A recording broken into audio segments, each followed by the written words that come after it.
Em fevereiro de 2007, o desaparecimento de Tara Lynn Grant, uma executiva bem-sucedida e mãe de 2 filhos de Michigan, gerou grande preocupação e um enorme esforço das autoridades em encontrá-la.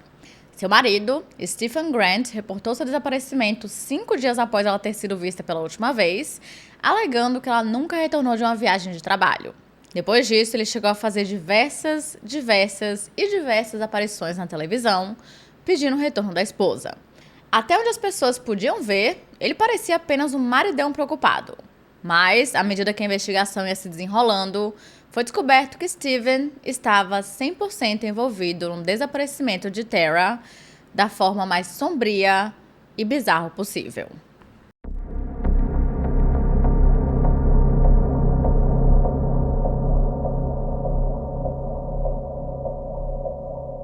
Oi, gente! Sejam bem-vindos ao meu canal. Se você é novo por aqui, eu costumo falar sobre casos criminais reais nas quartas.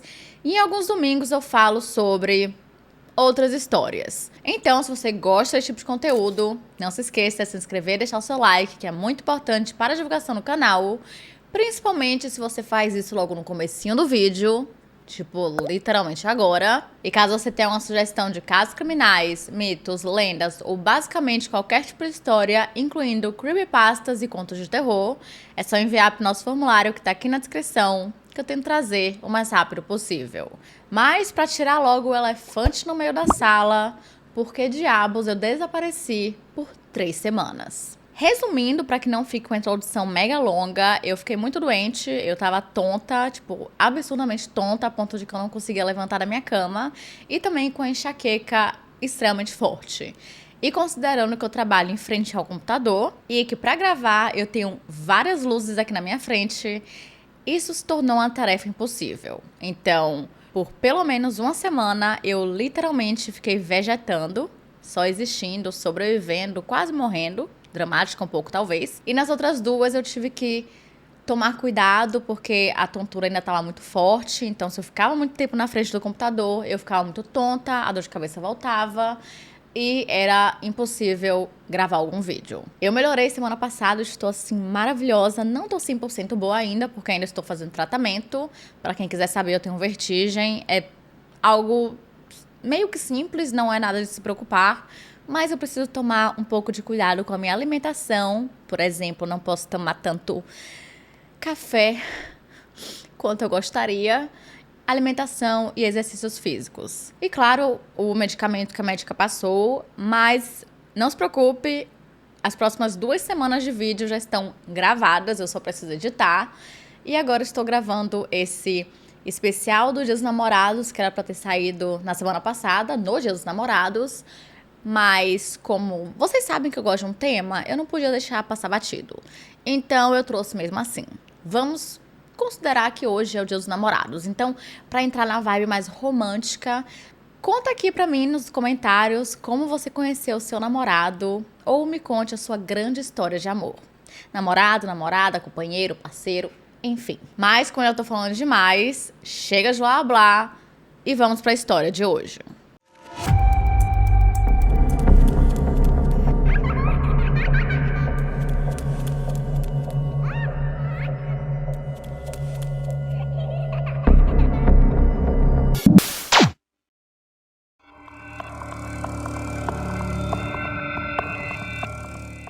Tara Linda Stramp nasceu no dia 28 de junho de 1972 na pequena cidade de Escanaba, em Michigan, sendo a primeira filha de Mary e Gerald de Stramp. Gerald é até conhecido também apenas como Dusty, mas para que não fique confuso, porque tem vários nomes, eu vou apenas chamá-lo de Gerald ou pai de Tara. Logo após seu nascimento, quando Tara estava com apenas 21 meses de idade, a família decidiu se mudar para uma comunidade ainda menor chamada Perkins. E só para vocês terem noção, a população é de menos de 300 pessoas. Então, quando eu digo que era pequena, é porque era pequena mesmo. Minúscula. Perkins é uma área rural não incorporada que fica a cerca de 32 quilômetros de distância de Escanaba. E é o típico local onde as pessoas criam galinhas, vivem super tranquilas e moram em trailers. Muitos a consideram como uma área bem rústica e exótica, mas também é um lugar muito acolhedor, onde todo mundo conhece todo mundo. A comunidade é cercada por estradas secundárias que levam a outras estradas secundárias, então meio que fica bem afastada assim de pontos mais centrais. E quando a família chegou lá, eles tinham uma condição financeira bem melhor do que a maioria ali, considerando que essa região tem a maior taxa de desemprego de qualquer região do estado. Conseguir um bom emprego, ou sinceramente qualquer emprego, era extremamente difícil, e por conta disso, a grande maioria das pessoas tentam passar os seus empregos para os seus filhos, para que eles não passem por dificuldades mais tarde. Na época, Gerald tinha um ótimo trabalho com direito à segurança e benefícios completos, sendo operador de tratamento de esgoto na base aérea de Sawyer, que fica na comunidade vizinha de Gwyn, que fica no condado de Marquette. E Mary passava boa parte do tempo em casa, cuidando de Tara e de sua irmã mais nova, Alicia, que nasceu 3 anos depois de a família se mudar para Perkins. E além disso, ela também cuidava da propriedade, cultivando os vegetais, tomando conta do galinheiro e criando uma variedade de animais como uma forma de complementar o salário de Gerald. E por fim, ela também trabalhava em uma clínica odontológica em Escanaba. Então, assim, com certeza era uma família muito trabalhadora. Quando Tara estava com apenas 2 anos de idade, seus pais decidiram comprar uma fazenda que serviria para cuidar melhor dos animais e também ter uma área de lazer para a família. No começo, Tara e Alicia apenas brincavam com seus gatos, cachorros e até mesmo coelhos, mas à medida que foram crescendo, elas também receberam tarefas mais importantes ali, né, para cuidar da fazenda e dos animais maiores. Mas nunca pareceu como se fosse um trabalho, porque elas amavam aquilo e sempre estavam se divertindo. Tara foi descrita como sendo mais extrovertida e falante, e isso foi algo que ela puxou bastante do seu pai. E quando ela era ainda um bebezinho, ela tinha o costume de falar oi para todo mundo que chegava perto. E assim que ela entrou na escola, amigos, ela simplesmente não parava de falar. O que era um pequeno problema. Como vocês devem imaginar, ela deu ali um pouquinho de trabalho para os professores, o que eu super entendo, porque eu também não conseguia ficar quieta, né? E eu tinha a mesma fama de conversar nas aulas. E também ficar rindo. Eu ria muito, e assim, eu ria alto. Uma professora me apelidou de hiena. Ops. Na 4ª série, os professores perceberam que não adiantava apenas mandar Tara parar de falar, então uma das professoras teve uma ideia meio que genial. Ela fez um combinado. Se Tara ficasse o dia todo sem se meter em problemas por falar demais, ela iria ganhar uma bala ou um chiclete, e dito e feito, isso super funcionou e pouco tempo depois, Tara tinha uma coleção de doces. Perto da adolescência, ela e a irmã começaram a criar ovelhas para participarem da Feira Estadual da Península Superior, e quando elas perceberam, elas já estavam criando vacas, porcos, coelhos e galinhas. Um tempo depois, elas também entraram para o clube 4-H, que é uma organização juvenil que tem ali como objetivo o avanço juvenil, né, dos jovens, com base em suas habilidades existentes ou descoberta de novas. Foi nesse clube que Tara aprendeu a atirar, e ela era muito boa nisso, se destacando com muita facilidade. Não é à toa que pouco tempo depois, lá estava ela competindo em torneios pelo estado e vivia ganhando prêmios por conta disso. E uma tradição que a família tinha era que em toda véspera de Natal, Gerald levava a família juntamente com um grupo de amigos ali para caçar coelhos na neve. E obviamente Tara amava isso. E já um adendo aqui é que eu sei que pra gente aqui no Brasil é meio doido imaginar que as crianças caçavam, mas lá nos Estados Unidos isso é algo muito comum, faz tipo muita parte da cultura deles. Em alguns lugares esse costume é ainda mais forte. Pelo que podemos ver, parecia que a família era a típica família de comercial de margarina. E de certa forma, até que era. Mas também existia ali um lado mais sombrio. Acontece que Gerald era conhecido por ter um temperamento um tanto quanto forte, que perdia a paciência com muita facilidade, e ele era verbalmente abusivo com Mary. E apesar de Tara amar completamente seus pais, ela obviamente odiava esse lado do seu pai, mas ela também odiava o fato de que a mãe nunca tentou se defender. Ela até levou isso pelo resto de sua vida, e quando ela ainda era criança, ela prometeu que ela nunca teria esse tipo de relacionamento. Ela nunca teria um marido que falasse com ela daquela forma, e se tivesse, ela colocaria um fim nisso. Tara frequentou a escola Mid-Península, que era basicamente onde todo mundo da área estudava, então as pessoas que ela tinha conhecido ainda quando era muito pequena eram as mesmas com que ela se formava no ensino médio. Como vocês podem perceber, ela não era do tipo de pessoa que ficava parada. Para ela, quanto mais coisa tivesse para fazer, melhor. Por conta disso, além de participar dos torneios, clubes e tarefas da fazenda, ela também chegou a entrar no time de basquete da escola, corria na equipe de atletismo, tocava piano e de alguma forma tinha tempo para ser líder de torcida. E mais, ela também tinha um trabalho de meio período em uma loja de sapatos e foi daí que ela começou a se ver como uma empresária nata e usaria de todo esse conhecimento e treinamento lá no futuro.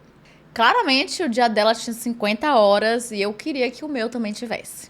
Antes de se formar no ensino médio, seu grande sonho era entrar na Universidade Estadual de Michigan, mas como ela fica a mais de 5 horas de distância de Perkins, os seus pais pediram que ela ficasse mais um pouquinho em casa com eles, já que seria uma grande mudança, e ela acabou aceitando e passou a frequentar a comunidade comunitária de Escanaba chamada Bay Community College, onde ela estudou marketing e, como se apaixonou completamente pelo curso, em 1992 ela finalmente se transferiu para a Universidade Estadual de Michigan e foi atrás do seu diploma em administração de empresas.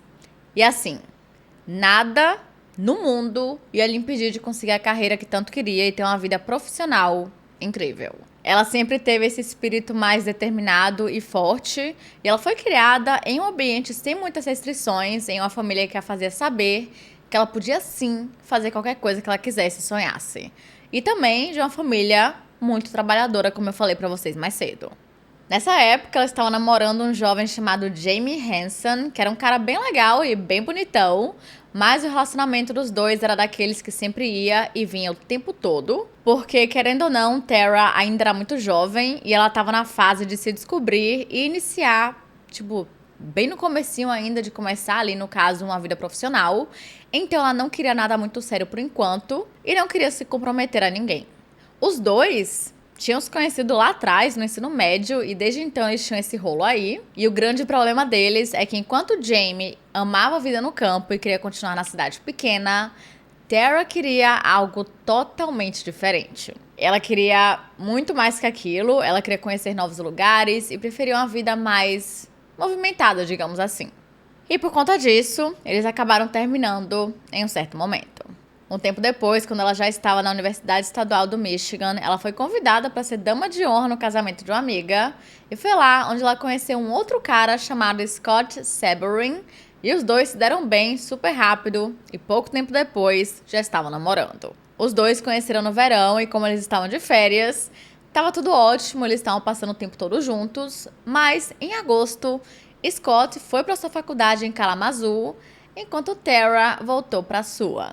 Eles até tentaram continuar o relacionamento à distância e se visitavam com frequência, mas os seus planos para o futuro também não eram os mesmos. Assim como Jamie, Scott queria voltar para sua cidade pequena quando acabasse a faculdade, e nós sabemos que Tara não queria isso de jeito nenhum. Então, juntando isso com a distância, eles também terminaram. Um tempo depois, Tara voltou ali a explorar suas opções românticas e começou a ter um rolo com outro rapaz no campus, mas eles também não tinham nada muito sério e cada um foi seguindo com a sua vida, até que quando eles viram, eles já nem estavam mais juntos.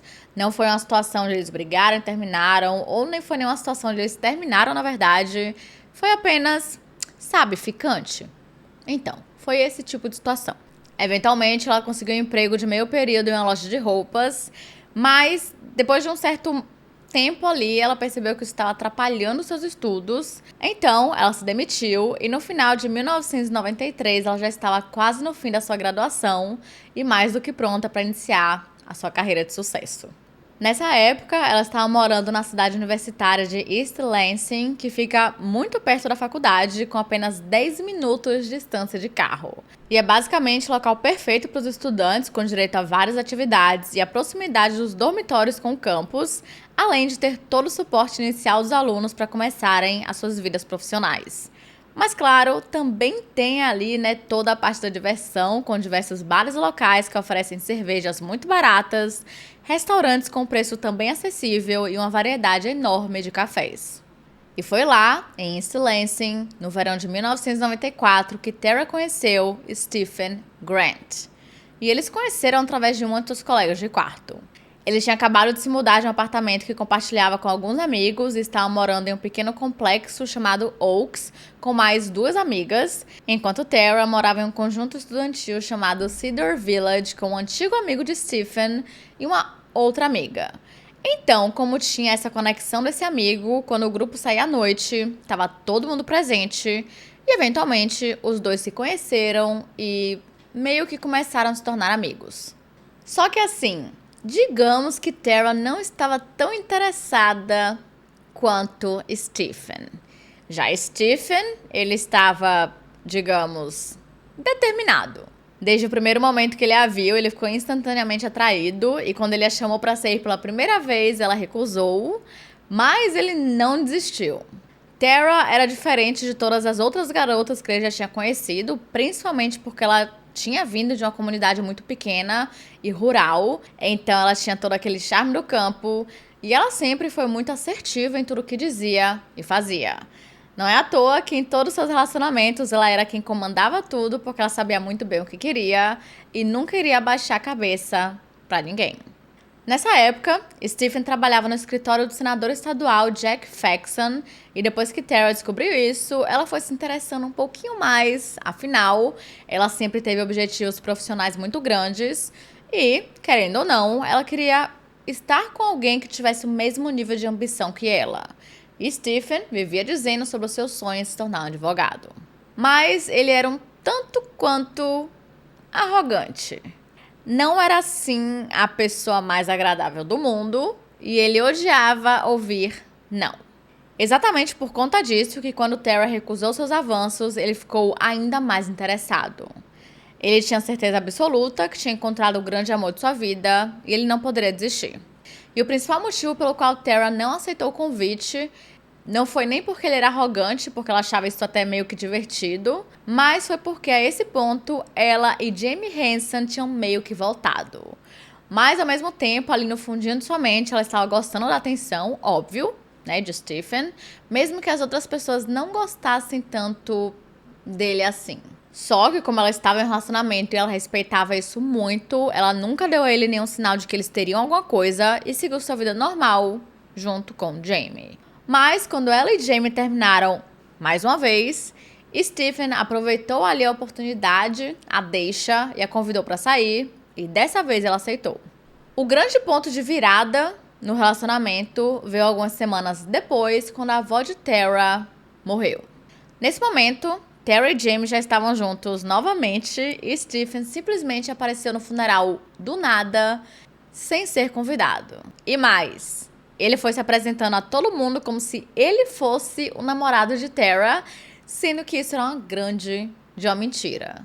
E o pobre do Jamie estava ali, só observando tudo. Obviamente, essa situação gerou um certo desconforto e foi uma grande surpresa para todo mundo, incluindo para a própria Tara, e ninguém ali o conhecia.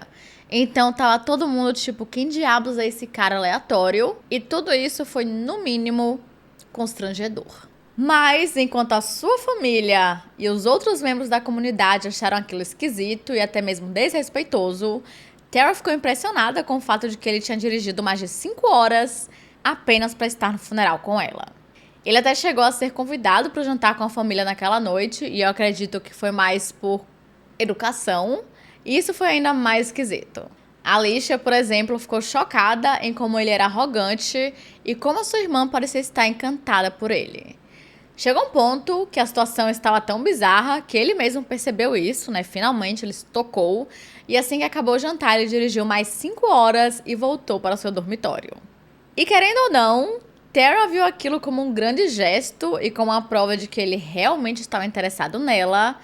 Então, percebendo que ela estava tendo sentimentos por Stephen, ela terminou com o pobre do coitado do Jamie naquela mesma noite, e a partir daquele dia, ela e Stephen começaram a se conhecer melhor e ver no que dava.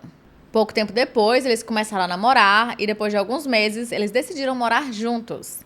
Eles conseguiram um apartamento no subúrbio de Okemos, ainda em Lansing, e como eles ainda não tinham dinheiro suficiente, já que eles eram universitários, eles também dividiram o apartamento com um outro amigo. Então, o amigo ficava em um dos quartos e eles dois no outro. Lembram que Stephen trabalhava no escritório do senador? Então, acabou que esse emprego era mais como estágio e ele não recebeu a oferta para continuar ali, né, como trabalho integral. E como ele não tinha condições financeiras de continuar na cidade, ele voltou para Detroit e começou a trabalhar na oficina mecânica do pai, que ficava na cidade vizinha de Mount Clemens. E um tempo depois, após se formar, Tara se mudou para ficar com ele. Em dezembro de 1994, Stephen a pediu em casamento nas escadas do Museu de Artes de Detroit, que por sinal tinha sido o mesmo local onde eles tiveram o primeiro encontro, e como ela estava muito apaixonada por ele, ela nem pensou duas vezes e disse que sim. E realmente foi um pedido de casamento bem romântico. Em setembro de 1996, eles se casaram em uma pequena igreja rural perto da casa de infância de Tara. A esse ponto, Stephen tinha começado todo um processo de autodesenvolvimento, aprendendo mais sobre vinhos finos e chiques e super caros, e até se tornou um chefe amador muito talentoso.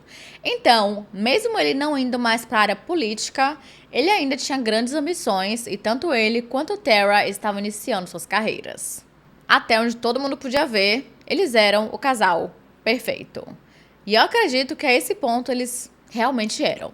Após o casamento, eles deram mais um grande passo e se mudaram para um apartamento na região de Auburn Hills, também em Detroit. E naquela época, essa área tinha cerca de 17 mil habitantes, era um local que abrigava diversas empresas que eram relacionadas ao setor automotivo, além de empresas de engenharia, tecnologia e empresas educacionais, que basicamente dava toda a diversidade econômica que o estado precisava. Então, não é à toa que a maioria das pessoas que tinham esse objetivo de crescerem muito profissionalmente iam morar exatamente ali. Ou seja, era o local ideal para o casal. Mas, antes de continuarmos a falar sobre os dois como um conjunto, um casal, precisamos falar mais um pouco sobre Stephen, de onde ele veio e a sua personalidade. Vamos lá! Stephen Christopher Grant nasceu no dia 18 de janeiro de 1970, em Michigan, e era o filho mais novo de William, mais conhecido apenas como Al, e Susan Grant. Os dois se casaram em 1966, eram operários muito dedicados que amavam fumar e jogar uma boa partida de tênis. Pelo que eu pude encontrar, eles tinham um relacionamento muito bom, repleto de amor e carinho, e tudo isso acabou gerando 2 filhos. Primeiro, Karen, em 1967, e 3 anos depois, Stephen.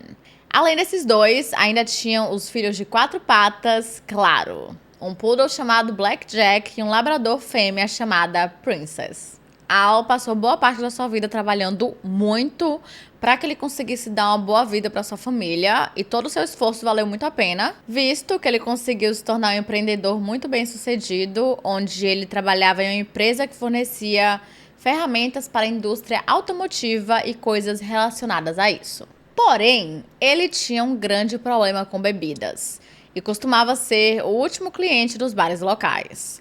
Até onde eu encontrei, ele não era violento e nem era abusivo, mas continua sendo uma situação muito complicada, onde praticamente todos os dias ele chegava em casa bêbado, ou em muitas situações, Susan tinha que sair com os filhos e buscar ele naquele estado.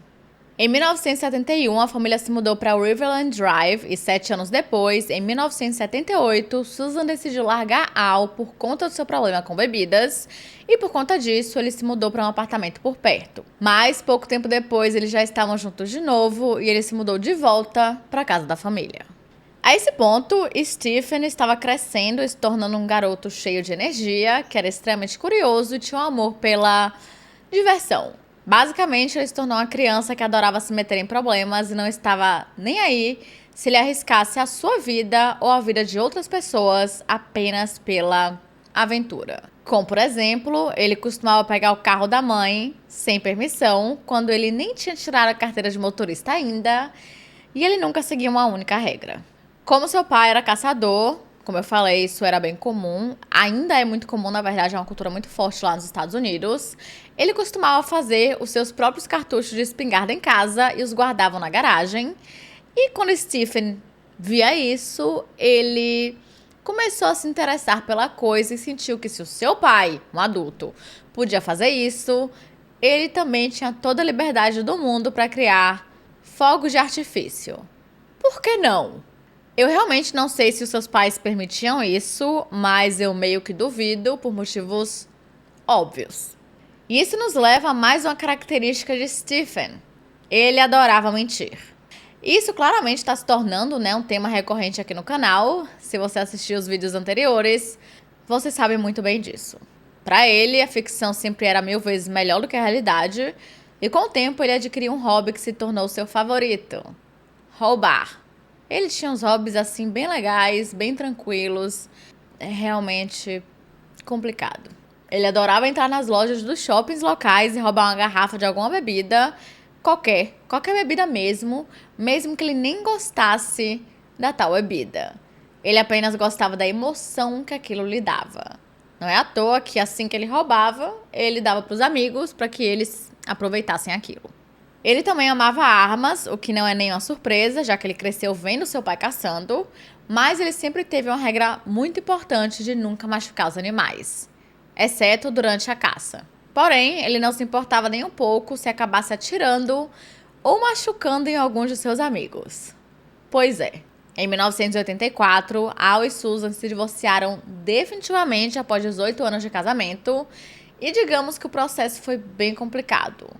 De acordo com Stephen, os pais brigavam o tempo inteiro e como o dinheiro da família vinha todo de Al, Susan afirmou que não tinha recursos financeiros para cuidar dos filhos e pediu por uma pensão alimentícia. E depois disso, os bens foram divididos, os dois tinham guarda conjunta e Susan continuou na casa com as crianças.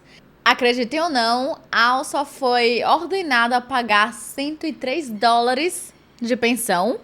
E mesmo assim, ele atrasava o tempo todo, chegando a acumular $5.000 de dinheiros atrasados. O que causava, né, obviamente, ainda mais briga entre ele e Susan.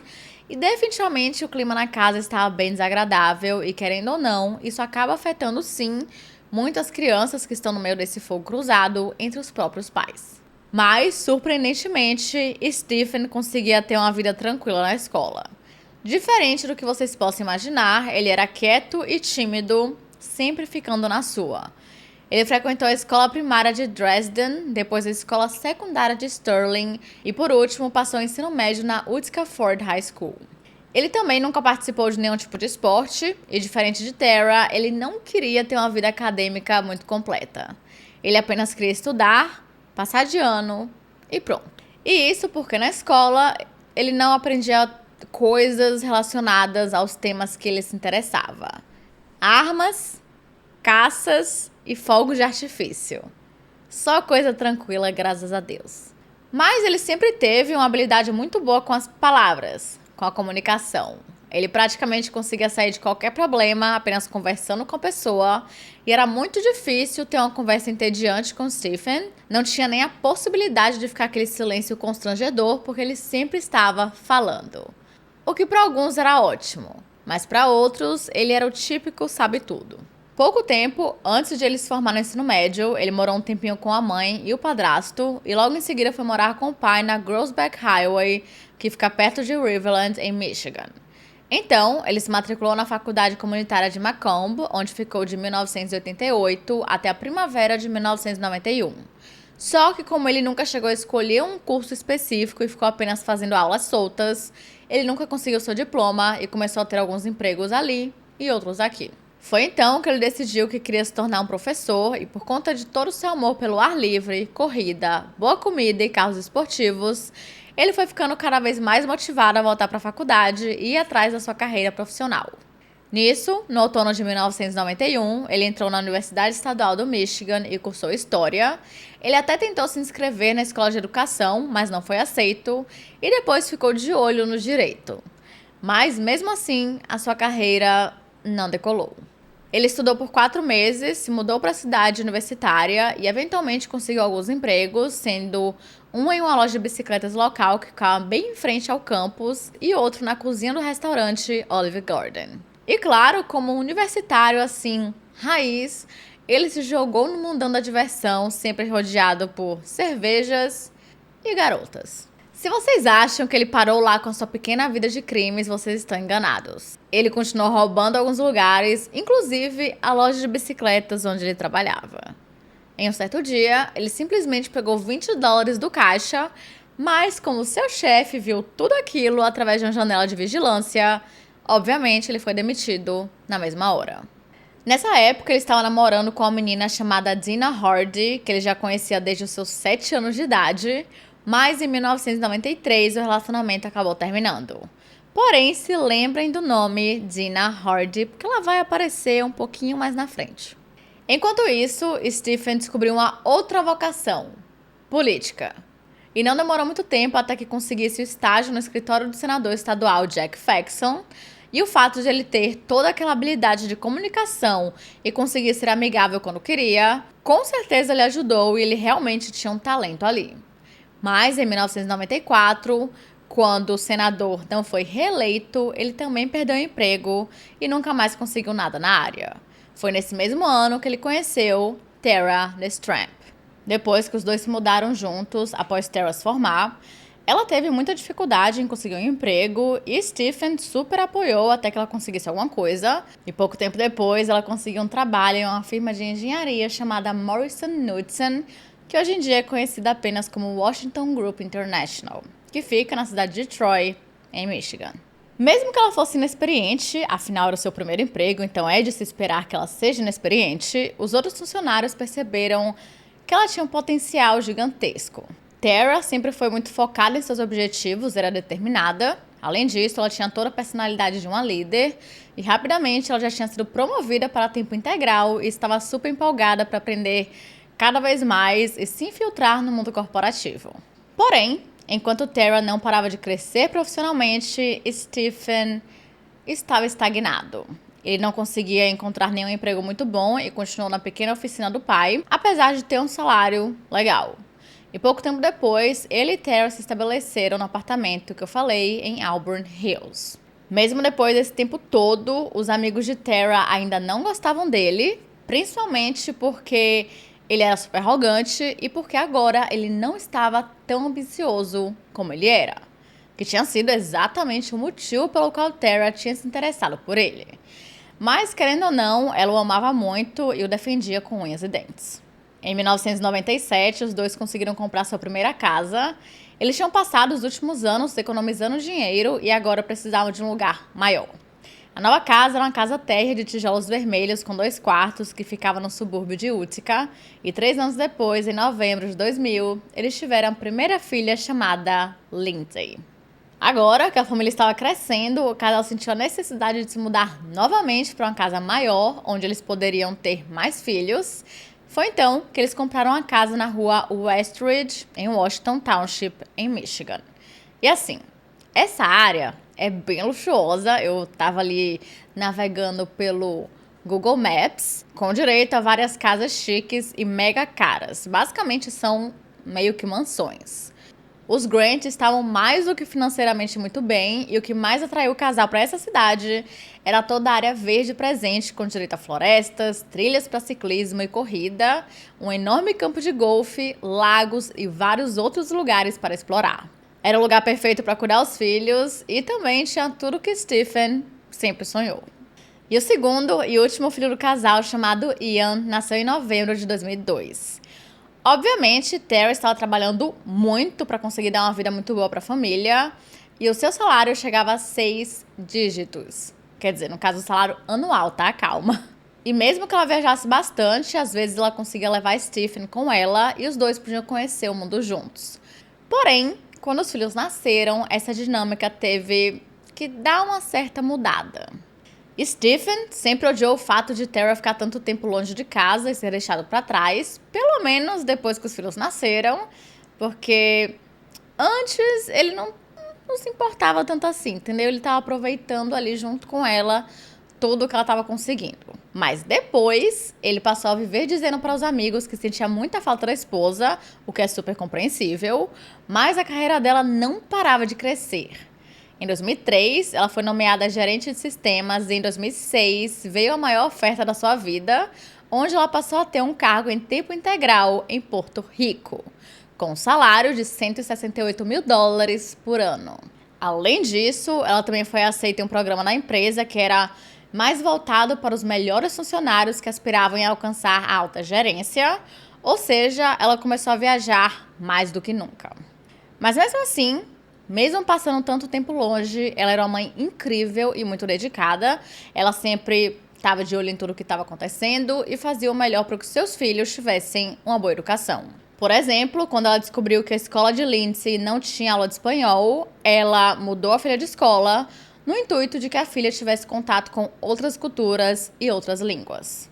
Ela também costumava ligar para Stephen com frequência, perguntando se estava tudo bem e o lembrando de levar as crianças para alguma apresentação que ela tinha naquele dia ou algum outro compromisso, porque mesmo que ela não estivesse sempre lá, pelo que eu entendi, ela viajava de segunda a sexta e passava o fim de semana na casa, ela fazia questão, sempre de saber o que estava acontecendo, se estava tudo certinho, como é que elas estavam, como o Stephen estava, e enfim. Enquanto Lindsay começou a aula de dança e entrou na escola de rock, e a própria Tara começou a ter aulas de golfe. Porque, caso você não saiba, muitos negócios importantes são fechados durante uma partida de golfe. Aprendi isso com as séries que eu assisto, e parece que é real oficial. Além disso, ela planejava tudo nos mínimos detalhes, anotando todos os eventos familiares que eles teriam em breve, e sempre que ela conseguia, ela voltava para casa mais cedo para ficar com os filhos e o maridão. Em 2007, ela começou a planejar uma surpresa para Stephen, que seria uma combinação de presente de aniversário e de Natal, onde eles viajaram para Napa Valley, na Califórnia, e ele pôde degustar todos os vinhos caros que ele tanto amava, e eles aproveitaram a companhia um do outro em hotéis de luxo. Só que ele ainda não gostava do fato de ela passar boa parte do tempo longe de casa. Mas calma. Para ele, como eu disse, esse nem era o maior dos problemas. Ele estava meio que tranquilo com isso. E por quê? Porque ele poderia fazer o que ele bem quisesse. Se é que vocês me entendem. O que mais o incomodava e o deixava com raiva era o fato de que a sua esposa ganhava muito mais dinheiro que ele. Enquanto em 2006 ele ganhou $18 mil no ano, Tara recebeu de bônus extra 28 mil. E bom, ele não gostava disso nem um pouco. E para ajudá-lo, até mesmo para que ele tivesse mais tempo para si mesmo durante a semana, os dois decidiram contratar a primeira au pair em 2003. E caso você não esteja familiarizado com o termo, um au pair é uma pessoa entre os seus 18 e 30 anos de idade que viaja para outro país para viver na casa de uma família, enquanto cuida dos filhos. É praticamente um tipo de babá, só que se eles contratassem uma babá lá, seria muito mais caro. E ela mora na casa, então tem essa praticidade e tal. É um trabalho mais barato, então para eles compensa muito. Para au pair nem sempre, tá? Tem umas histórias bem bizarras aí na internet, é só procurar pelo canal da Camila e Bruna ou outros canais que falem bastante sobre au pair. É bem interessante, mas enfim. Em troca do trabalho, essa au pair recebe, obviamente, acomodação, alimentação, pagamento semanal e, em alguns casos, a oportunidade de frequentar cursos de idiomas. Claro que no papel é só lindo e flores, mas às vezes na prática nem sempre funciona tão bem assim. Mas a ideia do programa é ser um intercâmbio mais barato, onde a pessoa também ganha dinheiro. Eu mesma já tive uma vontade louca de fazer isso na época que eu ficava vendo muito esses vídeos na internet e parecia bem interessante. Aí eu lembrei que eu não tenho muito jeito com criança, acho que não daria muito certo. Como eu disse, a ideia era ótima, mas como Stephen era quem realmente teria que conviver com a au pair, foi ele quem ficou responsável em selecioná-la. E claro que ele escolheu apenas garotas mais bonitas. Ele não ligava nem um pouco, na verdade, se elas eram qualificadas, se entendiam o idioma ou se eram boas pessoas. Ele só queria ter uma jovem bonita, linda, esbelta, sei lá, dentro da sua casa. Talvez por comportamentos inapropriados de Stephen, ou não, a grande maioria das au pairs ficavam pouco tempo, algumas por semanas, outras por meses, e no total eles tiveram 7 au pairs, e mesmo com essa troca constante, ainda era mais barato do que contratar um babá local ou colocar as crianças em uma creche. E tudo parecia estar indo muito bem. Quando Tara estava em casa, os Grant eram uma família perfeita. Ela levava a Lindsay para fazer as unhas e tinha toda uma programação divertida, enquanto Stephen levava a Ian para fazer algumas compras e também, principalmente, para comprar ingredientes gourmet para que ele pudesse fazer um jantar especial para toda a família. O casal também fazia de tudo para que os filhos tivessem a melhor criação possível e se divertissem ao mesmo tempo, e Tara sempre foi a favor de colocar as crianças em ambientes diversos para que elas crescessem sem preconceitos. Então, mais tarde, ela colocou Lindsay na Indian Hills Elementary, que ficava no distrito escolar de Romeo, exatamente por conta disso, para que ela se rodeasse por um grupo diverso de crianças e tivesse acesso aos esportes organizados. Quando essa mudança aconteceu, Stephen começou a deixar a filha no ponto de ônibus todos os dias, para que ela pegasse o famoso ônibus escolar amarelo, e ele sempre era o único pai e tinha que ouvir das outras mulheres o quão estranho isso era. Afinal, naquela época, o comum era que o homem fosse o chefe da família, enquanto a mãe fosse a dona de casa. E no caso de Grant, a situação era contrária, mas ele nunca reclamou sobre isso pra ninguém. Ele não gostava, mas ele ficava quieto. Pelo menos para essas pessoas assim mais de fora do grupo íntimo de amigos deles. Com o passar do tempo, sem a esposa por perto, Stephen começou a procurar por afeto em outros lugares. Ele começou a ir para bares com muita frequência e ficava dando em cima de todas as mulheres possíveis e impossíveis. E parece que todo mundo, menos Tara, sabia sobre as traições. Eventualmente, ele também começou a trocar mensagens com a sua ex-namorada da faculdade, Dina Hardy. Lembra que eu falei que ela ia voltar? Então, ela voltou. E um tempo depois, chegou a última au pair da família, Verena Dirks. Verena vinha de uma pequena vila da Alemanha e tinha acabado de se formar no ensino médio quando decidiu participar do intercâmbio de au pair, visto que ela queria muito se tornar uma professora e teria a oportunidade de fazer algumas aulas na faculdade comunitária de Macomb. Essa era a sua primeira viagem ao exterior e ela foi escolhida por Stephen para trabalhar na casa. Ela estava com os Grant desde agosto de 2006 e o seu contrato era de 1 ano, mas podia ser renovado para mais um depois disso. E Tara amou quando descobriu que ela falava espanhol, porque dessa forma ela podia ajudar as crianças a aprenderem a língua. À medida que o ano ia acabando, Tara, que sempre foi muito organizada com tudo, começou a anotar todas as metas para 2007, tanto profissionalmente quanto para a sua vida familiar. Ela tinha pensado em várias viagens para fazer com a família e com Stephen. Em fevereiro, eles iriam para o Arizona para visitarem a mãe de Stephen nos arredores de Phoenix. Em março, iriam para a Upper Peninsula para a colheita de seiva de bordo. E em novembro, iriam para a Disney para comemorarem os aniversários das crianças. Além das pequenas viagens românticas com o marido para que eles tivessem momentos sozinhos e, bom, românticos. O ano novo já começou com tudo. Tara e Stephen viajaram para Porto Rico no dia 17 de janeiro e voltaram no dia 22. E lá comemoraram o aniversário de 37 anos de Stephen, andando a cavalo na praia, aproveitando toda a comida e a cultura local e pegando aquele bom e velho bronzeado. E enquanto eles aproveitavam esse momento juntos, Verena ficou com as crianças em Michigan e foram em uma festa de boliche. Mas, mesmo com Tara tentando fazer de tudo para que o casal tivesse esses momentos, Stephen começou a suspeitar que ela estava traindo após encontrar um e-mail que ela tinha enviado para um ex-namorado 2 anos antes. Eu não sei o conteúdo dessa carta em específico, eu não encontrei. Eu li 2 livros para fazer esse roteiro e nenhum dos 2 tinha. Mas eu sei que 2 anos antes, que foi exatamente na época que ela enviou essa carta, ela tinha escrito várias cartas para várias pessoas que participavam ou tinham participado da sua vida em algum momento, meio que como uma forma de esquecer o passado e seguir em frente com a sua vida. Porque lembra que eu falei que ela tinha meio que aquela raiva dos pais, porque o pai não era a melhor pessoa do mundo, era abusivo verbalmente com a mãe e a mãe não tentava se defender? Então, ela tinha isso ainda nessa época, então por isso que ela começou a entrar nesse tipo de terapia e começou a escrever cartas. Ela escreveu carta pra mãe, pra irmã, pro pai e a irmã, porque ela também não tinha a melhor das relações com a irmã, elas se amavam, mas sabe quando tem aquela dificuldade de convivência? Elas tinham um pouco disso.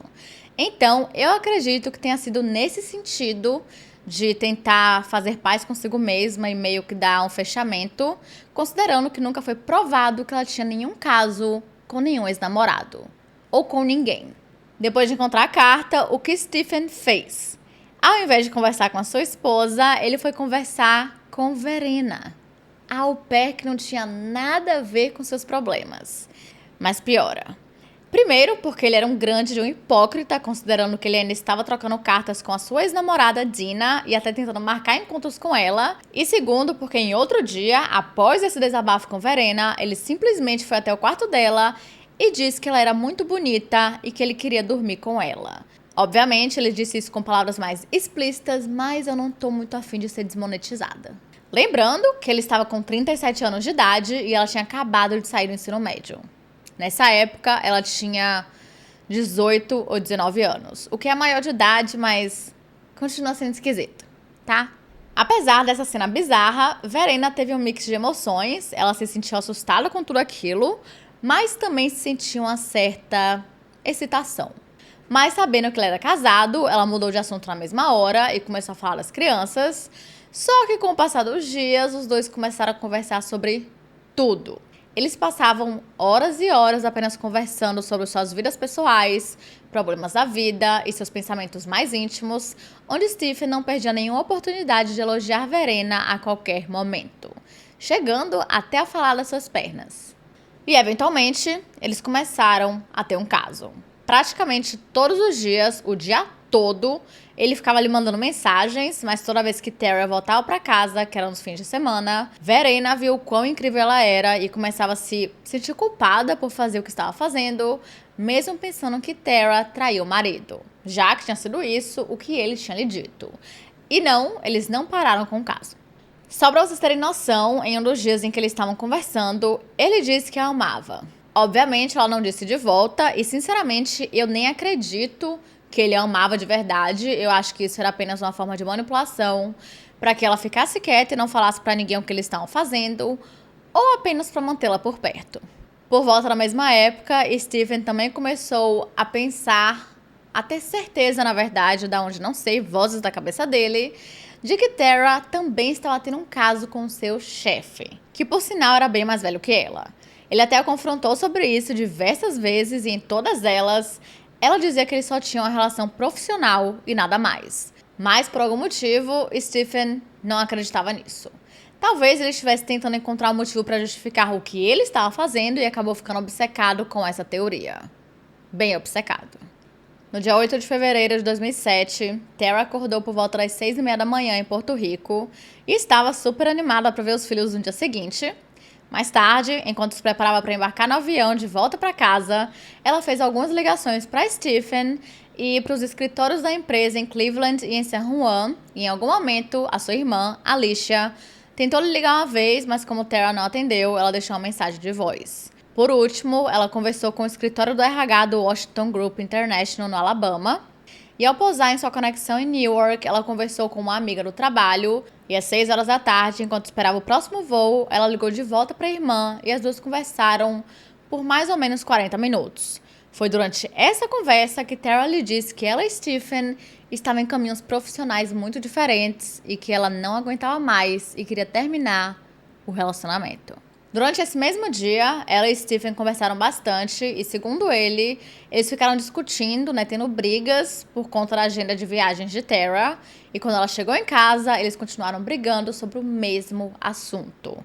Ele queria que ela ficasse mais tempo em casa para cuidar dos filhos, mas ela precisava trabalhar para continuar mantendo o estilo de vida deles, já que, como sabemos, ele não ganhava muito bem e não estava se esforçando nem um pouco para encontrar algo melhor para ele e para que ele ganhasse mais. Se ele fizesse isso, com certeza ela teria encontrado alguma forma de ficar um pouco mais em casa, só que ele adorava viver na vida luxuosa que ela estava proporcionando. Ele só não queria que ela fosse a pessoa que estivesse ganhando o dinheiro. Tara chegou em casa por volta das 9 horas da noite do dia 9 de fevereiro e depois disso, ninguém nunca mais a viu viva. Nesse dia, Verena tinha saído com algumas amigas e Stephen continuou lhe mandando mensagens várias vezes, dizendo que Tara ia chegar em casa em breve e que ela, Verena, estava lhe devendo um beijo. Então, ele pediu que ela fizesse algum barulho quando chegasse em casa para que ele entendesse o sinal e eles pudessem se encontrar e darem o tal beijo. Só para você terem noção de quantas mensagens ele estava enviando, ela teve que pedir que ele parasse com isso, porque as suas amigas estavam começando a desconfiar de alguma coisa, e ela teve que dizer que eram de um garoto insistente que ela tinha conhecido em um bar. Mais tarde, por volta das 11h45 da noite, ela chegou na casa e, como viu o carro de Tara estacionado na garagem, ela andou bem devagar até a porta e a fechou tentando fazer o mínimo de barulho o possível. Mas, antes que ela pudesse entrar direito, Stephen começou a gritar, perguntando o que diabos ela estava fazendo ali enquanto descia as escadas. Aquilo tudo foi muito esquisito, porque ele nunca tinha gritado com ela antes, muito pelo contrário, ele sempre era muito gentil. Mas assim que ele a viu, ele disse que pensou que era Tara. Ele chegou a lhe perguntar se ela ainda estava lá fora, mas Verena disse que não, já que não tinha ninguém na frente da casa quando ela chegou. E foi então que Stephen começou a contar uma história do que tinha acontecido. E essa história foi evoluindo com o passar das semanas. De acordo com ele, quando Tara chegou, os dois começaram a brigar sobre as viagens constantes que ela fazia, e quando ela disse que ia ter que voltar para San Juan um dia antes, a briga ficou ainda pior. Ele ficou dizendo que ela tinha que ficar o fim de semana todo e só voltar na quarta-feira para poder passar mais tempo com a família, mas ela não tinha como fazer isso por conta do trabalho. Porém, mais tarde foi descoberto que ela não tinha que voltar mais cedo coisíssima nenhuma. E é aqui que já começam as bandeiras vermelhas. Ele também disse, tanto para Verena quanto para todo mundo depois, que assim que Tara chegou em casa, ela desarrumou a mala e imediatamente já começou a arrumar outra antes de beijar as crianças e sair de novo. De acordo com ele, ela teria dito que ia ficar lá fora por alguns minutos e saiu com o telefone no ouvido, como se estivesse conversando com alguém, mas poucos minutos depois, ele a viu entrar em um carro preto, possivelmente em um Cadillac CTS. O que meio que vai contra a história inicial dele para Verena, porque ele tinha dito que Tara tinha ido lá fora, mas não tinha mencionado nada sobre ela entrar nesse tal carro. Mas enfim. Para finalizar a conversa com Verena, ele começou o papo de divórcio, dizendo que com certeza ele receberia os papéis para assinar na segunda-feira e que teria toda uma desculpa pela custódia das crianças. Ou seja, se alguém descobrisse sobre o seu caso com Verena, ele estaria lascado e pediu que ela não contasse isso para ninguém. E ela realmente manteve essa promessa por um bom tempo. No mesmo dia, eles apagaram todas as mensagens que tinham enviado um ao outro e depois ficaram conversando, antes de cada um ir para o seu próprio quarto. Por volta da 1h30 da manhã do dia 10 de fevereiro, Stephen ligou para um amigo chamado Brian Rellinger, que tinha sido quem tinha lhe ajudado a instalar um software de monitoramento no notebook de Tara, quando ele começou a desconfiar que ela o estava traindo. Como já era de madrugada, Brian não atendeu, porque ele provavelmente estava dormindo, e na terceira tentativa, Stephen deixou uma mensagem dizendo o seguinte: "O problema explodiu. Me ligue de volta." Suspeito. Algumas horas depois, ele acordou como qualquer outro dia normal em sua vida, fez algumas tarefas e começou a ligar para Tara diversas vezes, e isso continuou pelos próximos dias. Na manhã, no dia 13 de fevereiro, que era uma terça-feira, Stephen usou o telefone da oficina do pai para ligar para a mãe de Tara, Mary Destramp, e lhe disse que não estava conseguindo entrar em contato com ela desde o dia 9 e perguntou se ela, Mary, tinha entrado em contato com a filha. Só que como Mary não tinha, ela imediatamente começou a ficar muito preocupada, porque ela sabia muito bem que Tara não era o tipo de pessoa que simplesmente desaparecia do nada. E assim que ela desligou o telefone com Stephen, ela ligou para Alicia para contar que Tara estava desaparecida. Então, assim que as duas terminaram de conversar, Alicia ligou para Stephen, onde ele contou a mesma história que tinha contado para Mary. Só que ela não foi tão calma assim que nem a mãe dela. Ela começou a gritar com Stephen, dizendo que todo mundo que conhecia Tara sabia que ela nunca, nem em 1 milhão de anos, iria abandonar os seus filhos. E mandou ele ligar para a polícia o mais rápido possível. Só que ele só foi fazer isso no dia seguinte, dia 14 de fevereiro, que é o dia dos namorados lá nos Estados Unidos. Quando ele foi até o departamento do xerife do condado de Macomb, ele conversou com o delegado William Hughes por 90 minutos e contou quase a mesma história, mas adicionando alguns outros pequenos detalhes e, claro, deu suas opiniões sobre o que a sua esposa estava fazendo ou onde ela estava. De acordo com o delegado, Stephen chegou a lhe dizer que as crianças não sentiriam nem um pingo de falta da mãe, porque ela vivia longe de casa e era ele quem estava envolvido nas atividades deles. E ainda disse que já tinha entrado em contato com um advogado para pedir o divórcio. Vamos lá! A sua esposa estava desaparecida e ele já tinha conversado com um advogado de divórcio. Incrível! Ele também disse que nem a queria mais de volta, que não se importava mais e que a esse ponto ele ficaria até feliz caso ela fosse encontrada com um amante em um motel. E ele estava bem falante nesse dia. Ele foi contando várias coisas e dando várias informações que ninguém tinha perguntado, como por exemplo que ele tinha bebido algumas cervejas antes de Tara chegar em casa no dia 9 e que ele tinha uma arma de fogo. Se ele não era um suspeito até aquele momento, depois que ele contou esses pequenos detalhes aí, ele com certeza se tornou. Enquanto ele ia contando tudo isso aí, o delegado não conseguia parar de prestar atenção em um arranhão que ele tinha no rosto que já estava cicatrizando. E claramente isso chamou muito a atenção de William e dos outros detetives, porque a gente sabe muito bem a esse ponto que o marido sempre acaba sendo o principal suspeito. E não ajudou nem um pouco no caso de Stephen o fato de ele ter esperado vários dias para relatar o desaparecimento e para explicar esse arranhão. Mas, para tampar esse buraco aí na história, ele tinha a história perfeita, ou quase perfeita, de que Tara tinha viajado para o trabalho, já que, de acordo com ele, ela iria voltar mais cedo do que o previsto e que, por conta disso, considerando que ela vivia viajando, ele não achou nada de estranho no começo. Depois dessa conversa inicial, o caso foi designado ao sargento detetive Brian Kozlowski, que estava no departamento desde 1990 e tinha se tornado investigador lá em 1997. Então, assim, um cara tinha experiência. Naquela mesma noite, depois de revisar a declaração de Stephen e ler o relatório do sargento William Hughes, Kozlowski e a sua superior, a sargento Pam McLean, fizeram uma visitinha na casa dos Grants em Westridge. Ao chegarem lá, McLean percebeu que tinham 3 pares de óculos na mesa da cabeceira do quarto principal e dentro da gaveta da cabeceira tinham vários envelopes com dinheiro. Mas o que mais lhe chamou a atenção era o fato de que a casa estava muito limpa. E isso era bem estranho. Se o marido preocupado relatou o desaparecimento da esposa, a última coisa no mundo que ele vai pensar em fazer é manter a casa arrumada e limpa. E caso vocês se perguntem sobre a au pair, se esse não era o trabalho dela, na verdade não. O trabalho de uma au pair é apenas com as crianças, ela não tem obrigação nenhuma em arrumar a casa, exceto os locais onde as crianças brincaram ou onde elas dormem. Outra coisa que os detetives perceberam era que tinha uma pequena falha na história de Stephen. Quando ele conversou com o sargento Hughes, ele disse que Tara tinha voltado para San Juan no dia 10, mas agora, com Kozlowski e McLean, ele tinha mudado isso e disse que ela viajou no dia 11, que era no domingo. E quando perguntado sobre o arranhão no nariz, ele apenas disse que uma lasca de metal tinha ficado presa nos seus óculos de proteção no trabalho. E ainda mostrou outros arranhões nas mãos e um hematoma roxo que ele tinha na perna.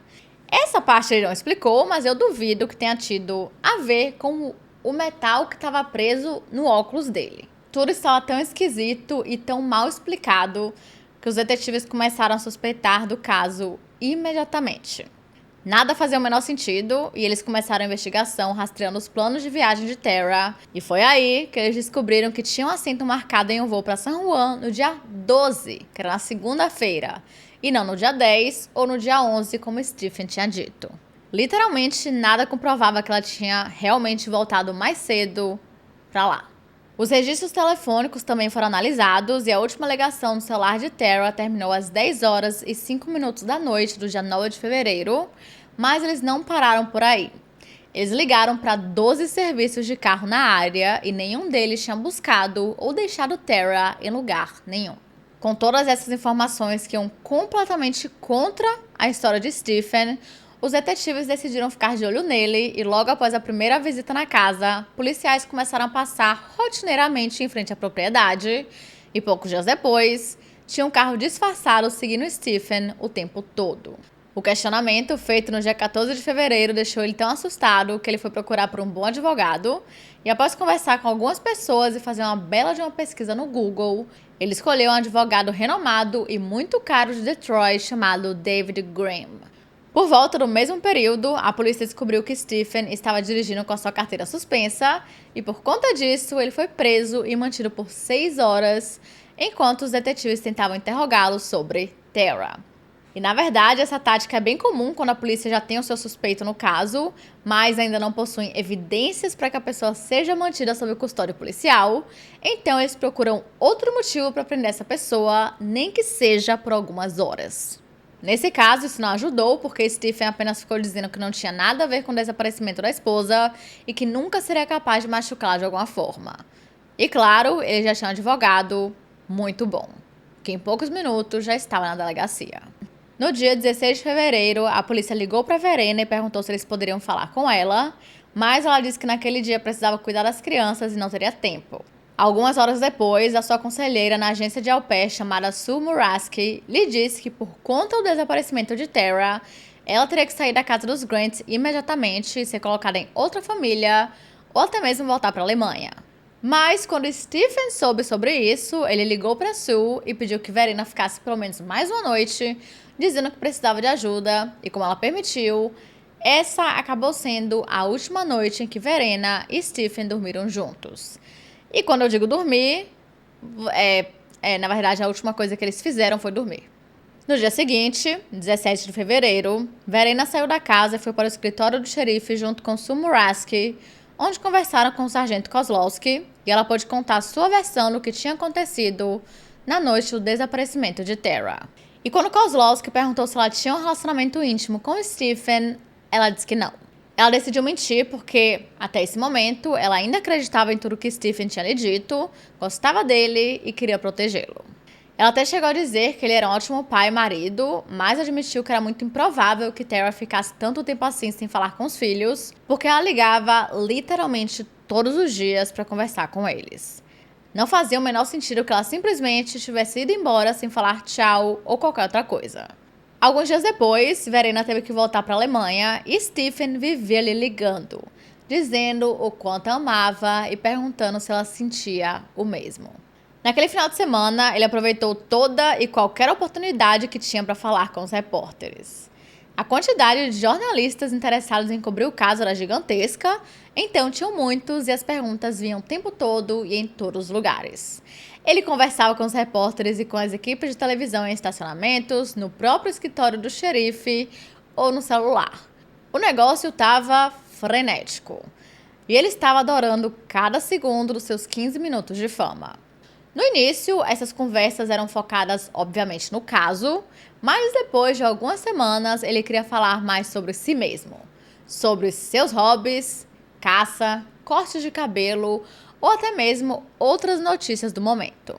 O que não faz o menor sentido porque qualquer marido preocupado com o desaparecimento da sua esposa gostaria de falar o máximo sobre ela para que ela fosse encontrada o mais rápido possível.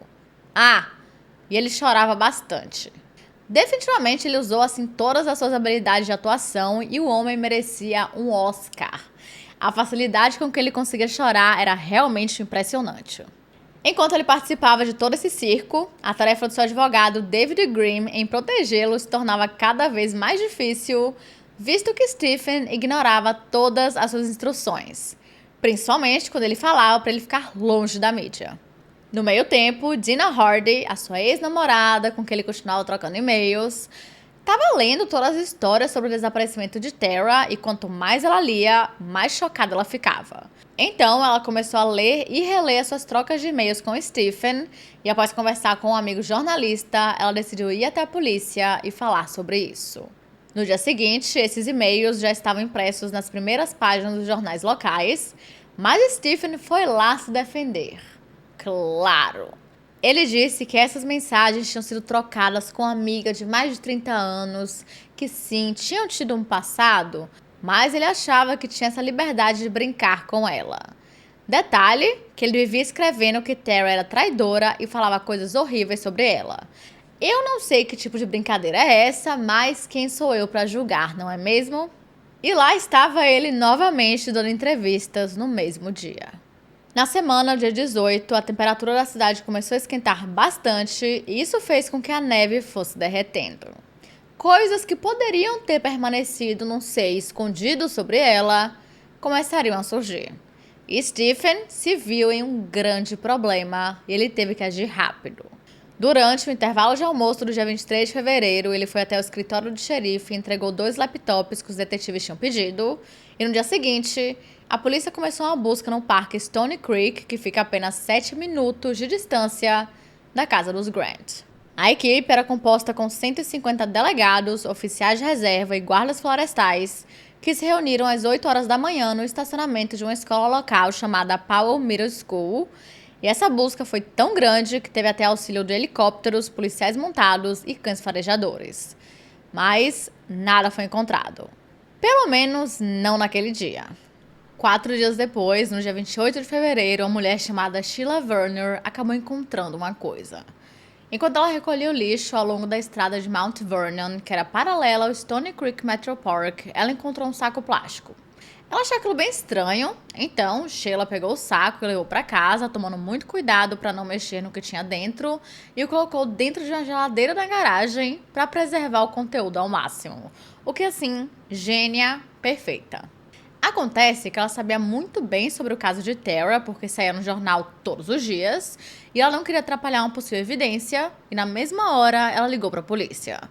Uma hora depois, o delegado do xerife de Macomb, chamado John Warren, chegou em sua casa para pegar o saco. Pouco tempo depois, um perito tirou fotos da área ao redor de onde Sheila tinha encontrado o item, e o saco foi enviado para o Laboratório Estadual de Michigan para ser testado.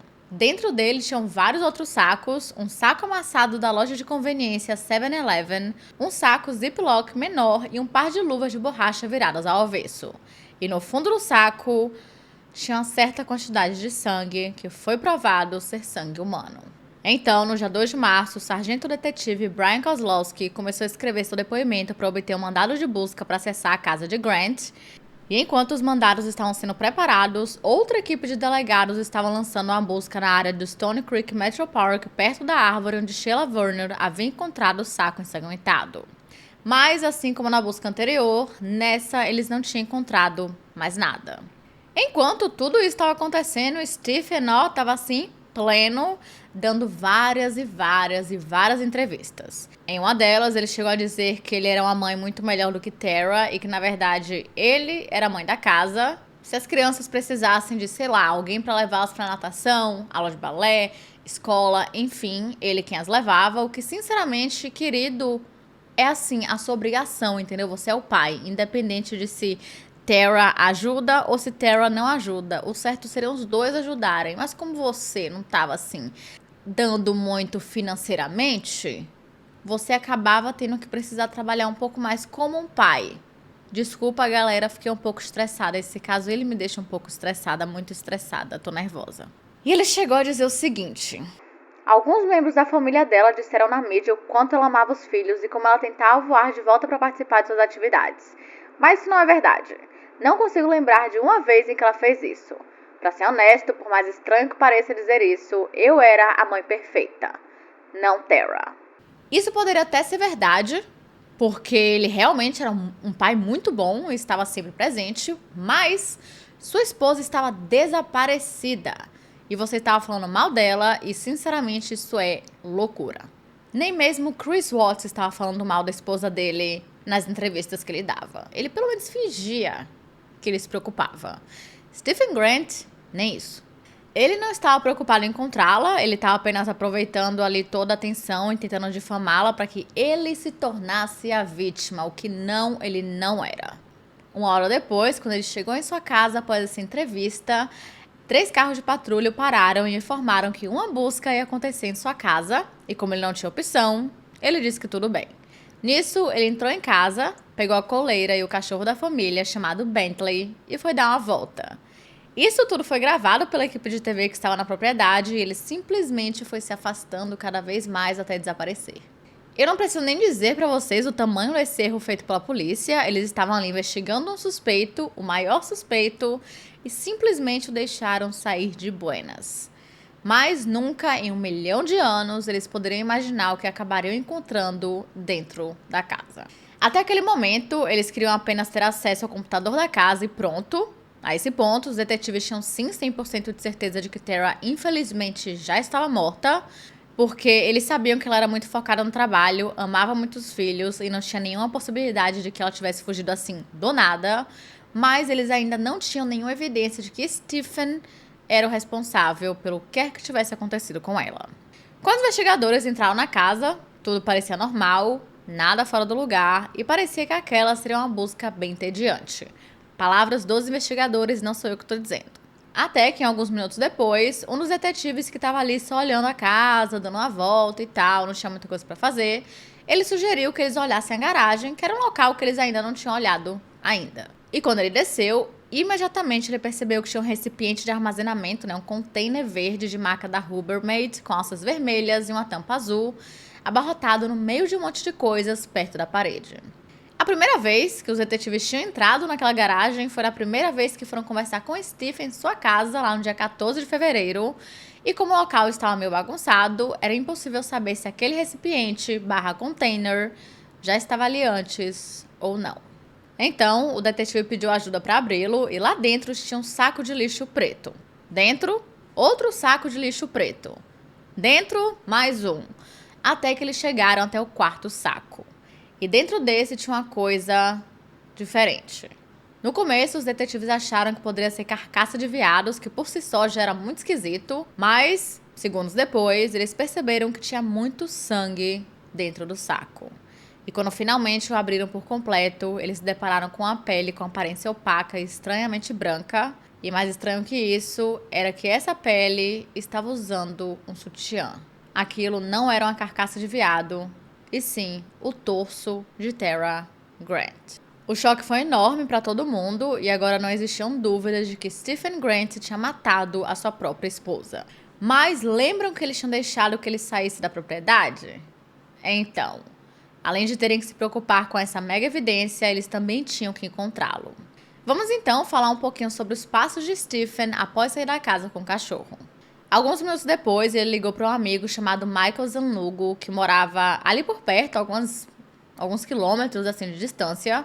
E como ele sabia que não podia usar o seu carro para ir para lugar nenhum, ele pediu que Michael buscasse. E quando ele chegou, ele percebeu que Stephen parecia muito nervoso, sempre olhando para trás, para os lados e para trás de novo, como se ele estivesse sendo seguido.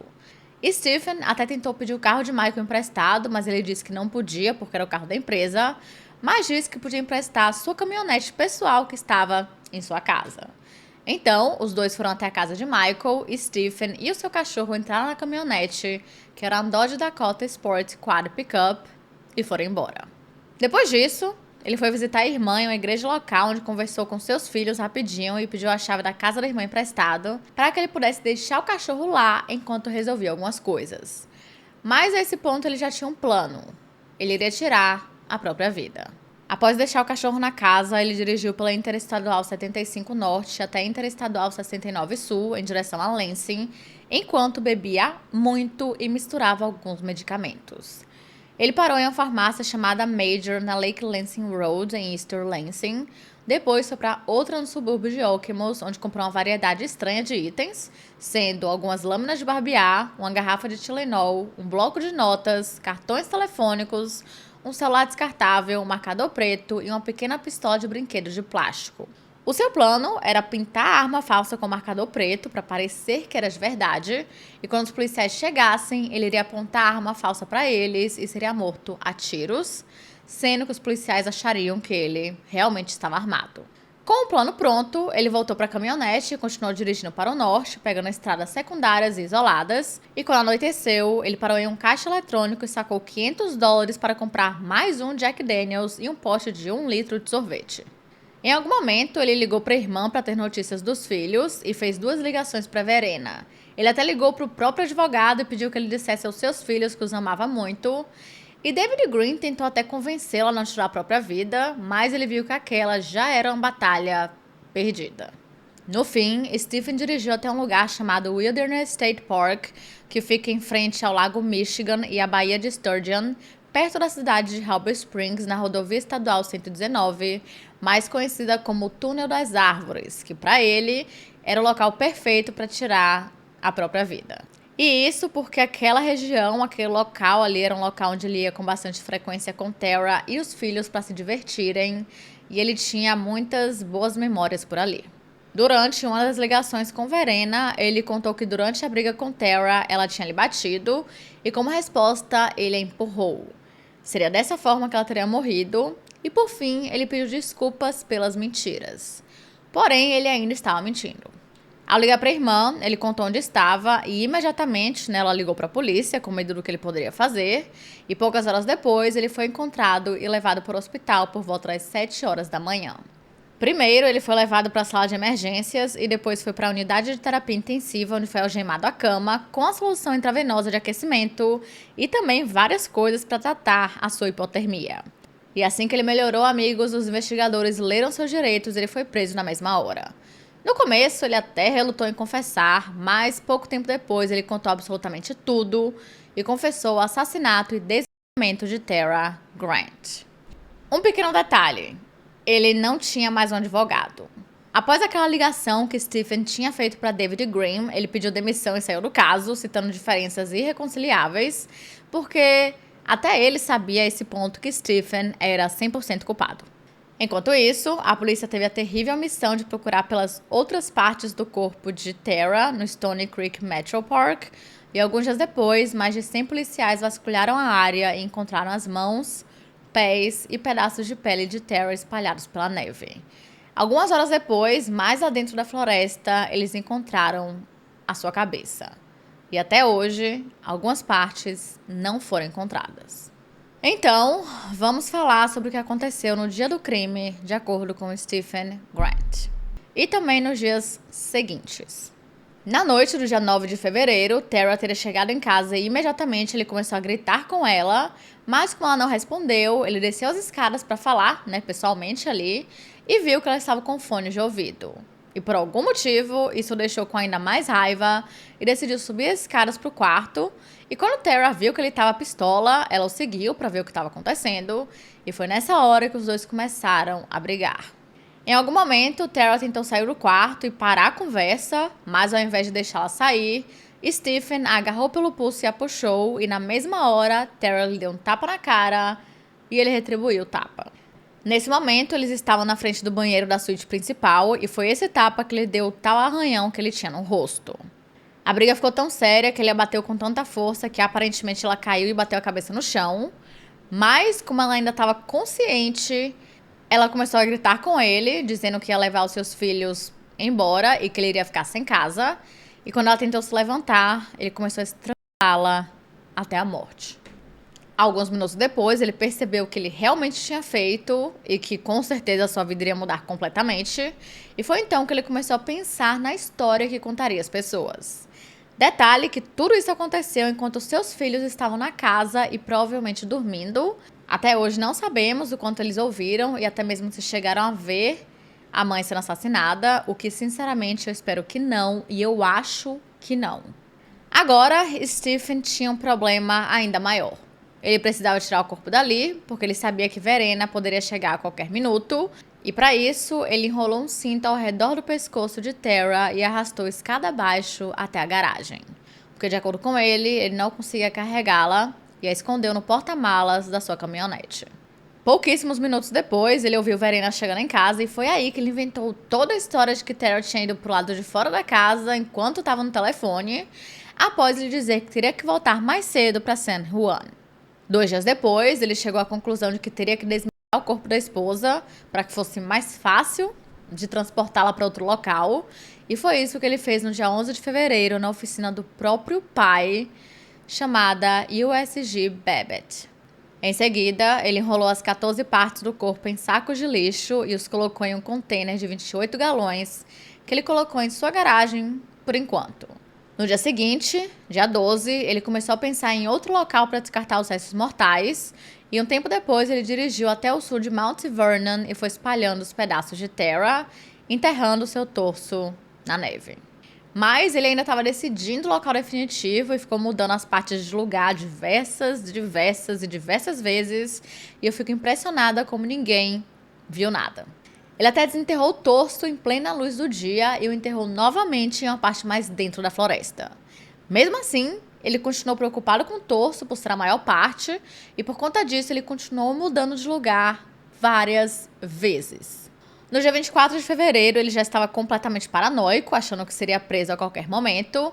E como esse foi o dia que foi feita a busca em Stony Creek, lá foi ele mover o torso de Tara novamente. E o levou até a oficina do pai, apenas para movê-lo mais uma vez alguns dias depois.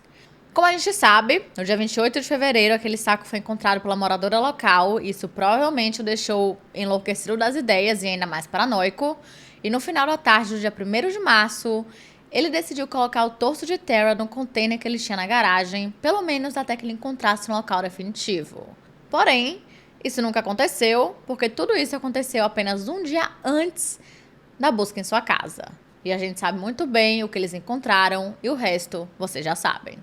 Após sua confissão, ele foi preso sem direito à fiança, considerando o crime horrível que havia cometido, e seu julgamento começou no início de dezembro de 2007 e terminou com a sua sentença no dia 21 de janeiro de 2008, após os jurados deliberarem por 16 horas.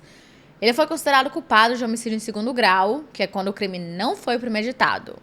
Essa decisão meio que gerou várias discussões bem acaloradas, chegando ao ponto de um jurado ficar tão nervoso que teve que ser levado ao hospital e outro teve que se afastar da mesa para se acalmar.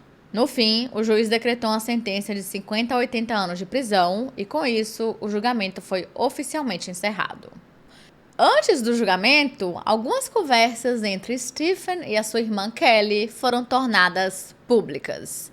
Existem vários avisos espalhados pelo centro de visitas na cadeia do condado de Macomb e acredito que na maioria das prisões, avisando aos presos e visitantes que suas conversas estão sendo gravadas.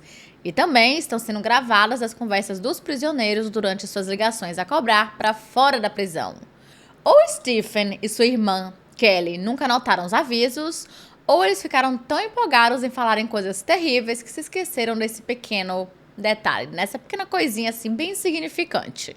Em uma dessas conversas, eles brincaram sobre a morte e desfazimento de Tara e planejaram uma maneira de conseguir um contrato para um livro para que eles ganhassem dinheiro. Pouco antes do enterro de Tara, Stephen e sua irmã também fizeram piadas, entre muitas e muitas aspas, sobre se todas as partes do corpo dela seriam enterradas em um único caixão. E mais tarde, ele parecia preocupadíssimo, Nossa Senhora, com a corrida de 5K e uma arrecadação de fundos em memória de Tara no mesmo Stony Creek Metro Park, onde ele havia espalhado as partes do corpo. E ele disse à sua querida irmã que ela deveria participar da corrida sim para pegar uma camiseta de lembrança para ele. Juro, esse homem é inacreditável. Além de tudo isso, eles falaram muito sobre como Kelly poderia cobrar uma taxa de gerenciamento por ser gerente de Stephen e houve discussões definitivas sobre como, se Kelly fosse gerente, qualquer dinheiro que eles ganhassem com o livro não seria confiscado. Em uma das conversas entre os dois, Stephen, por um momento raríssimo de remorso, diz que nunca pensou que a sua vida acabaria daquele jeito, né? A vida dele acabou, né? É uma tristeza. E a resposta de Kelly foi: não é como se você fosse Jeffrey Dahmer. Como assim? Gente, sério, ele matou a esposa dele de uma forma tão horrível e se livrou do corpo dela de uma forma ainda pior e eles estavam fazendo piadas, se é que a gente pode chamar isso de piadas. É insano. Jesus Cristo, meu Deus do céu, eu realmente... Eu espero que vocês estejam com tanta raiva quanto eu tô, porque... Gente... Após sua sentença, Stephen Grant foi enviado para Jackson, que é a primeira prisão de Michigan, inaugurada em 1839 na parte centro-sul do estado. E na década de 1920, ela cresceu para abrigar mais de 6 mil prisioneiros e por um tempo foi a maior prisão murada dos Estados Unidos. E a vida de Tara não foi a única que ele tirou, ou estragou. Além de destruir a vida dos próprios filhos e fazê-los viver sem os dois pais, o pai de Stephen, Al Grant, não conseguiu se recuperar da culpa que sentia pelas ações do filho. Porque, como a gente sabe, Stephen usou a oficina dele para desmatar Tara e isso foi uma coisa que ele não conseguiu se perdoar, pesou muito demais sobre ele. E, infelizmente, apenas um ano depois, ele tirou a própria vida.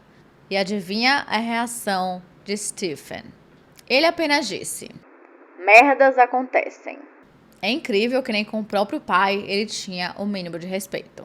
E em relação aos seus filhos, Ian e Lindsay, agora adultos, ambos foram para a custódia de Alicia e seu marido, né? Afinal, eram as pessoas mais próximas de Tara que poderiam cuidar de duas crianças, porque seria com certeza um trabalho muito complicado. Era um trauma terrível. E em 2021, quando Lindsay estava com 21 anos de idade, ela era estudante na The Ohio State University e ela tá focadíssima no futuro, mas também é um lembrete do seu passado, porque ela estuda psicologia pediátrica. E ela chegou a dizer o seguinte: eu meio que queria entrar na psicologia há um tempo e quando eu estava escolhendo uma área de psicologia, porque há muitas, eu pensei, sabe, eu quero trabalhar com crianças porque foi o momento mais impactante que tive trabalhando com psicólogos. Quando eu era mais jovem, depois de tudo que aconteceu com minha mãe. Ela quer ajudar crianças que passaram por eventos traumáticos em suas próprias vidas, que ela claramente entende a dor. E por razões mais do que óbvias, ela não quer falar com Steven nunca mais. Parece que por um tempo ela até o visitou na prisão, mas era mais como uma forma de ela encontrar um desfecho, porque ela achava que precisava disso pro desfecho dela, mas hoje em dia ela conseguiu encontrar sozinha e com o auxílio do resto da família. Ele não faz mais parte da sua vida. Ela chegou a dizer o seguinte: eu não acho que algum dia eu vou precisar. Se algum dia eu decidir fazer isso, será porque eu quis. Por muito tempo eu senti que precisava falar com ele para ter um fechamento, mas acho que criei um fechamento para mim mesma. Eu reconheço que tudo acontece por uma razão e vivo por isso todos os dias. Então, não preciso dele para o fechamento que obtive. E seu irmão, Ian, estava estudando em Wisconsin e ele também quer ajudar outras crianças. E ele também não quer falar com Stephen. E diferente de Lindsay, ele nunca mais falou com o pai. Ele não visitou na prisão e nem tem nenhum desejo de chegar perto dele ou até mesmo mencionar o seu nome. Ian quer aumentar a conscientização sobre violência doméstica. Isso porque Tara Grant sofreu isso com Stephen mesmo antes do seu assassinato. Não sabemos muitos detalhes sobre isso, porque ela não está aqui para contar e ele definitivamente não vai dizer nada. E os seus filhos eram muito pequenos na época, então eles também não sabem muitas coisas. Eles têm apenas flashbacks de alguns abusos que rolavam.